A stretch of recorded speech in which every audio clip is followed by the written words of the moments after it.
দক্ষিণ চব্বিশ পরগনার বজবজ বিধানসভার নোদাখালী থানার অন্তর্গত বাওয়ালিতে একটি জবরদখল ও তোলাবাজির ঘটনাকে কেন্দ্র করে চাঞ্চল্য। অভিযোগের কেন্দ্রে রয়েছেন স্থানীয় বিজেপি যুব মোর্চার সভাপতি সুরজিৎ পাড়ুই। অভিযোগকারী ব্যবসায়ী জানান, তৃণমূল কংগ্রেসের শাসনকালে তাদের একটি জমি বেআইনিভাবে দখল করে নিয়েছিল স্থানীয় তৃণমূলের কয়েকজন অনুগামী। সম্প্রতি রাজ্যে রাজনৈতিক পট পরিবর্তনের পর ব্যবসায়ী পরিবারটি নিজেদের সেই দখল হওয়া জমি উদ্ধার করতে যান। অভিযোগ, সেই সময় বাধা হয়ে দাঁড়ান স্থানীয় বিজেপি যুব মোর্চার সভাপতি সুরজিৎ পাড়ুই। জমি দখলের অনুমতি দেওয়ার বদলে তিনি ব্যবসায়ী পরিবারের কাছে 2 লক্ষ টাকা তোলা দাবি করেন। সেই টাকা দিতে অস্বীকার করায় ব্যবসায়ীর পরিবারের ওপর নির্মমভাবে চড়াও হয়ে শারীরিক অত্যাচার চালানো হয় বলে অভিযোগ।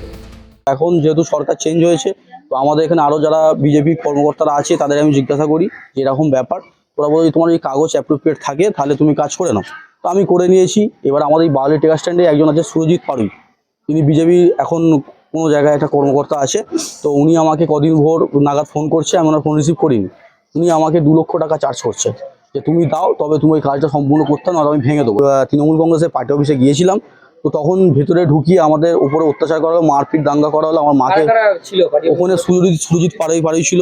এক ধারে নিয়ে গেল, নিয়ে গলা টিপে ধরেছে এখানে, অ্যান্ড এখানে আমার হাত দেখুন এখানে কেটে গেছে, দুমদাম কানে ঘুষে যাওয়া, খুব কান যন্ত্রণা হচ্ছে। এবার বড় মাকে যখন মারছে আমি দেখে আটকাতে গেছি, দেখে আমাকে আরও মারছে, ধরে ফেলে চেয়ার ফেয়ার, ওদের পার্টি অফিসের চেয়ার ছিল সেই সব ভেঙে গেছে, আমাকে তাতে ফেলে দিয়েছে, দিয়ে খুব মার মেরেছে। এরকম বলছে কার কাছে যাবি যা, সব আমার আছে, ঠিক আছে, সব আমার কিচ্ছু করতে পারবি না।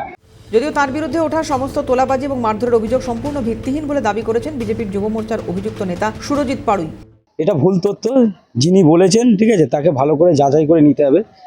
এখনো পর্যন্ত কোথাও আমার নামে যদি কোথাও এরকম তোলার থাকে, ঠিক আছে, রাজনীতি ছেড়ে দেবো, পুলিশের হাতে নিজে স্যালেন্ডার করব। যে কেউ যদি বলে যে আমি তোলা চেয়েছি, প্রমাণ দেখাতে হবে, কারণ আমি ভুল বললে হবে না।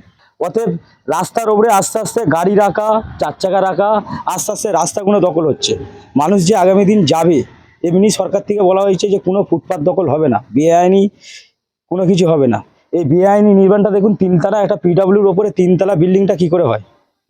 উনি তৃণমূলের নেতাদের পয়সা দিয়ে এই 3 তলা বিল্ডিং করেছে। তোলাবাজি প্রসঙ্গে শ্রমিক ভট্টাচার্য বলেন, ক্ষমতার পদ পরিবর্তনের সঙ্গে সঙ্গে সমস্ত দুর্নীতি বন্ধ হয়ে যেতে পারে না। কেউ কয়েক ঘন্টার মধ্যে জামা পাল্টে বিজেপিতে যোগ দিয়েছেন এবং আমাদের দলেরই কারো কারো মনে সুপ্ত কিছু বাসনা ছিল যা এতদিন অতৃপ্ত অবস্থায় ছিল, সেগুলো এখন ফুটে উঠছে। ক্ষমতার পদ পরিবর্তনের সঙ্গে সঙ্গে সমস্ত পরিমণ্ডল যে বদল হয়ে গিয়েছে এরকম নয়। কেউ 4 ঘন্টার মধ্যে একটা শাসক দলে যোগ দিয়ে ফেলেছেন এবং কারোর মনের মধ্যে আমাদের দলেরই সুপ্ত কিছু বাসনা ছিল যেগুলো অতৃপ্ত অবস্থায়, ডগমেট অবস্থায় এতদিন ছিল, সেগুলো আবার ফুটে বেরিয়েছে। সেও কারোর সঙ্গে যোগ দিয়েছে। অস্বীকার করলে মিথ্যাচার করা। আমরা চেষ্টা করছি দলের পক্ষ থেকে সেটাকে নিয়ন্ত্রণ করা। কেন্দ্রীয় মন্ত্রী সুকান্ত মজুমদার বলেন, কোনো জনপ্রতিনিধি হন বা কোনো নেতৃত্বই হন, যদি তোলাবাজির দিকে যায় আমাদেরকে শুধু জানাবেন, উপযুক্ত ব্যবস্থা নেওয়ার দায়িত্ব মুখ্যমন্ত্রী এবং আমাদের।